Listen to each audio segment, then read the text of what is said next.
একসময় যা ছিল কেবল কল্পবিজ্ঞানের গল্প তা এবার বাস্তবের মহাকাশে। পৃথিবী থেকে হাজার হাজার কিলোমিটার দূরে শূন্য মাধ্যাকর্ষণের পরিবেশে গজিয়ে উঠেছে ধানের শীষ, আর সেই ধান কেটে ঘরে তুলেছেন চীনের নভোচারীরা।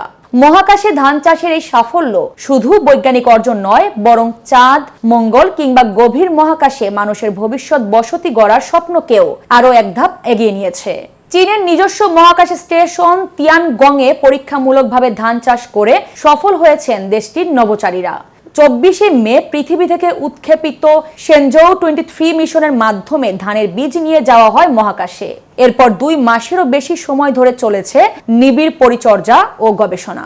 অবশেষে প্রথম ধাপে ধান সংগ্রহের কাজ সম্পন্ন করেন নভোচারী জু ইয়াংঝু, ঝাং ঝিউয়ান ও লাইকাইং। চায়না ম্যানড স্পেস এজেন্সির প্রকাশিত ভিডিওতে দেখা যায় মহাকাশ স্টেশনে ধানের শীষ সংগ্রহ করে গবেষণার জন্য সেগুলো নিরাপদে সংরক্ষণ করছেন নভোচারীরা।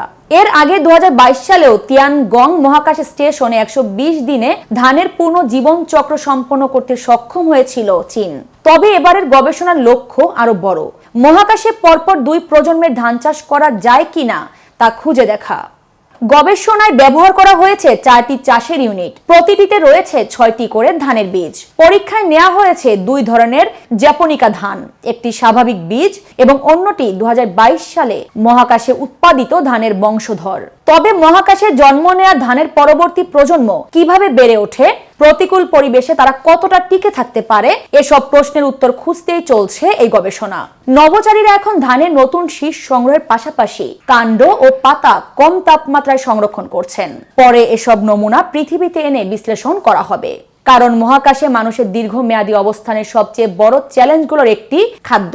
পৃথিবী থেকে বারবার খাবার পাঠানোর বদলে যদি মহাকাশে খাদ্য উৎপাদন সম্ভব হয়, তাহলে চাঁদ কিংবা মঙ্গলে ভবিষ্যৎ মানব বসতি স্থাপনের পথ অনেকটাই সহজ হতে পারে। নিরপেক্ষ, সত্য প্রকাশে আপোষহীন।